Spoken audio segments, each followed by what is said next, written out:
ሌላ ቦታ አንተ ጋር ጋር ሄደችልኝ ዛሬ ሌላ ቦታ መዞር ጀምራለች። እናት ተበላሽታለች በጣም። አንድ ሰውዬ እየመጣ አንድ ሰውዬ አዎ እየመጣ ለኔ ብስኩት ምናምን ይዞልኝ ይመጣል።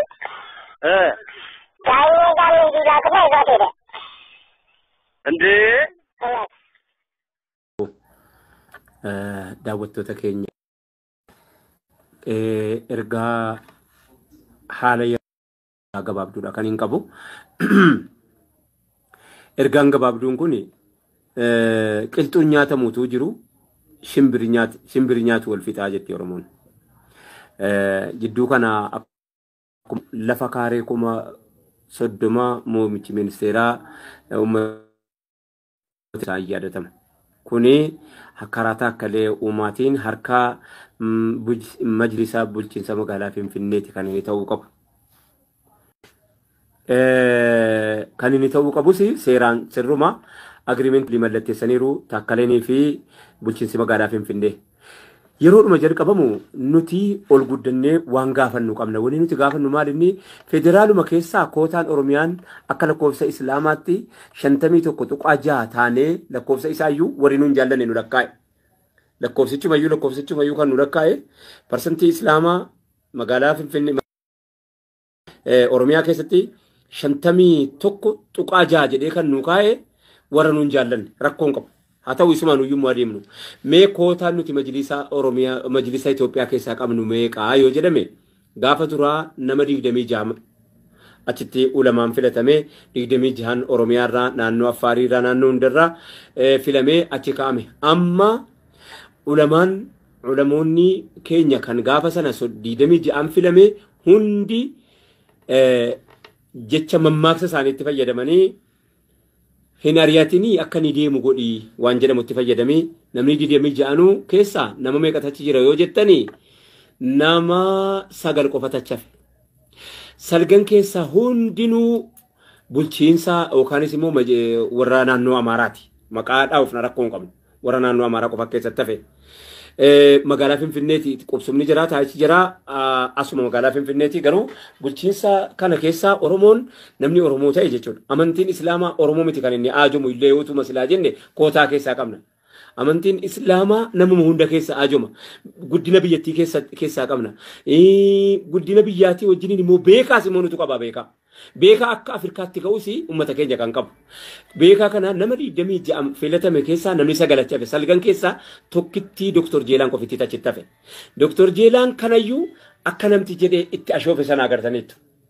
Kunoo akkana jedhee ilaala akkanatti qeessee tuffatee wanta harkaa qabna. Abbaa Tsaayyeedhaan duraa balleessi nuraa dhabamsiisii uummata Islaamaa jechuun mutaxarrifoota jedhee akraarii ashabbaarota jedhee namichi kun dur nurratti ololaa ba'uunsaa amma reefifa ba'e. Nu duraanuu quba qabna wal qusachuu jechaarraa maali wanni dhalatee jiru yoo jettan maqaa Finfinneedhaa markaza Najjaashii Islamic Center agreementii takkalee ummaatii fi bulchiinsi magaalaa Finfinnee Sheekh Sultaanii fi Sufiyaan dhaqanii irratti walii galanii xumuramee haasaan dhumee jiru kana maa maqaa kootiin hin taane yoo maqaa kootiin hin taane immoo Afrikaa Musliimoች Community jedha malee maqaa kanaan hin ta'u seenuu hin qabu jedhee harkatti nurkatti qabee jira jaarsi. Namichi kun amma dura maal hojjetee jira? Gaafa Ihaadig sirna duraanii keessa jara kana duraa dhabamsiitii akka inni Abbaa Tsaayyeetii waliin mari'ate viidiyootu jira rakkoon qabu. Waan sooshaal miidiyaa irratti deemus immoo argaa jirtan. Magaalaan Finfinnee bar haqa keenyaa bar kan namaatiyyuu miti bar kan hambaatii miti bar magaalumti Finfinneetu yoo akka filmaata akka wanni nama dhibu kootaa federaalaa keessa nama tokkittii qabna. Nuti ummanni Harargeen Baaleen Wallo Shawaan Booranni Gujiin kana hunda taane nama tokkitti achi keessaa qabna.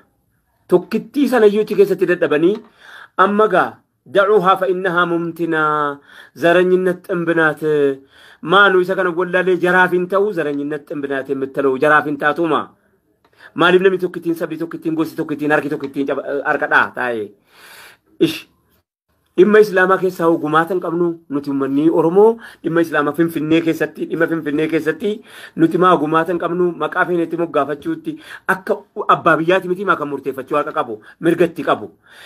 Warruma kanaan dura akka barbaadan nu gochuudhaaf mootii sirna duraanii keessa ta'uu fi dideetuyyuu arras shoomamanii wal dandeenyee toobataniiru jennee nagaadha jennee har'a teenyutuyyuu har'ammoo maqaa Najjaashii kana Oromoon isin jaallata.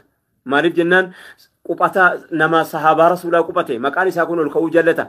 Maqaa kana wanni jibbaa jiru immoo waan sheekicha kana duddubbee jiru malee sheekichinis maqicha kana jibbeeti jedhaan jiruwan. Wanni nuti qabsa'uun keenya bar dugda duubaaniyyuu nutti qabsa'amti qaayidaansi.